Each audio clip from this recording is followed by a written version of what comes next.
আসসালামু আলাইকুম। আরও একটা নতুন যুদ্ধে আপনাদের স্বাগত জানাচ্ছি। গতকালকে আমি নিউজটা দিয়েছিলাম, আরও এক সপ্তাহ আগেও নিউজ দিয়েছিলাম যে আমেরিকা এবং লাতিন আমেরিকার দেশ ভেনেজুয়েলার মধ্যে একটা যুদ্ধ অবশ্যম্ভাবী।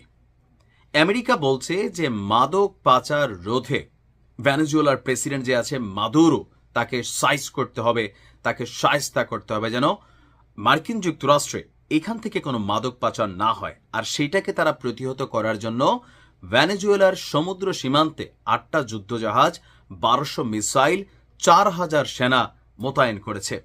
গতকালকে আমরা বলছিলাম যে যুদ্ধ কিন্তু হবে, বাট আমেরিকা বলছিল যে তারা ভিতরে প্রবেশ করবে না, কিন্তু ভেনেজুয়েলা বলছিল যে যে কোনো সময় আমেরিকা হামলা চালাবে। আর আজকেই সেই হামলা হয়ে গেছে। অলরেডি এই হামলায় 11 জন নিহত হয়েছেন। এখন ভেনেজুয়েলার সাপোর্টিং শক্তি বা একজন সাপোর্টার হিসেবে কিন্তু রাশিয়ার সাথে সম্পর্ক ভালো আছে, যদিও রাশিয়া এখানে সরাসরি কানেক্টিভিটি আনবে না। দর্শক, ভেনেজুয়েলার বিরুদ্ধে অলরেডি সামরিক অভিযান শুরু করে দিয়েছে যুক্তরাষ্ট্র। প্রথম দফায় অভিযানে 11 জন নিহত হয়েছে ভেনেজুয়েলার। মার্কিন প্রেসিডেন্ট ডোনাল্ড ট্রাম্প সামাজিক যোগাযোগ মাধ্যমে পোস্ট করে এই তথ্য জানিয়েছে।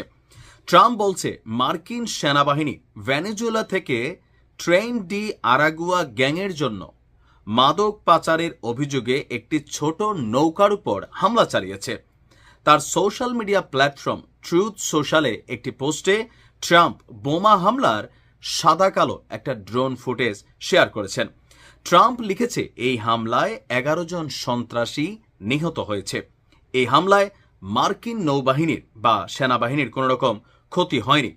দয়া করে এটিকে যুক্তরাষ্ট্রে মাদক আনার কথা ভাবছেন এমন যে কারো জন্য সতর্কীকরণ হিসাবে আপনার ব্যবহার করুন। অপরদিকে ট্রাম্প বলছে এই হামলার ঘটনা আজকে ভোরবেলায় আপনার ঘটল।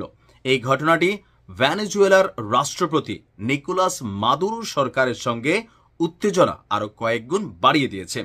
ট্রাম্প বরাবরই আন্তর্জাতিক গ্যাং কার্যকলাপ পরিচালনার জন্য ভেনেজুয়েলাকে অভিযুক্ত করে আসছিলেন, তবে এর সপক্ষে কোনো প্রমাণ উপস্থাপন করতে পারেনি। তবে মার্কিন বাহিনীর হামলার ঠিক একদিন আগে ভেনেজুয়েলার প্রেসিডেন্ট বলছিল যে ক্যারিবীয় অঞ্চলে যুক্তরাষ্ট্রের সামরিক শক্তি বৃদ্ধির লক্ষ্যে তার সরকারকে উৎখাত করার জন্য আমেরিকা এই চাল চালছে। যদি মার্কিন বাহিনী আক্রমণ করে তবে তিনি সশস্ত্র প্রজাতন্ত্র ঘোষণা করতে প্রস্তুত। কিন্তু ঘটনা ঘটে গেছে। এখন ভেনেজুয়েলা আসলে পাল্টা কি জবাব দেবে? ইতিহাস বলছে গত 100 বছরের মধ্যে ভেনেজুয়েলা আসলে এই ধরনের সামরিক হুমকির মুখে আপনার ওইভাবে পড়েনি। এখন ভেনেজুয়েলা বলছে যে নৌকাকে টার্গেট করে যাদেরকে হত্যা করা হয়েছে তারা কোনো রকম মাদক কারবারি ছিল না, তারা ছিল তাদের সীমান্তরক্ষী বাহিনী, যারা সমুদ্র পথে নিজেদের নিরাপত্তা নিশ্চিত করার জন্য টহল দিচ্ছিল। কিন্তু ট্রাম্প বলছে তারা মাদক পাচারের সাথে সংশ্লিষ্ট। আমরা কারটা বিশ্বাস করব, ট্রাম্পেরটা নাকি ভেনেজুয়েলারটা? আপনার কি মনে হয় যে পরিণতি কি ঘটতে যাচ্ছে ভেনেজুয়েলার কপালে? এই নামে কি পুরো ভেনেজুয়েলাই হাতছাড়া হয়ে যাচ্ছে? আমার ধারণা। ভালো থাকুন। আসসালামু আলাইকুম।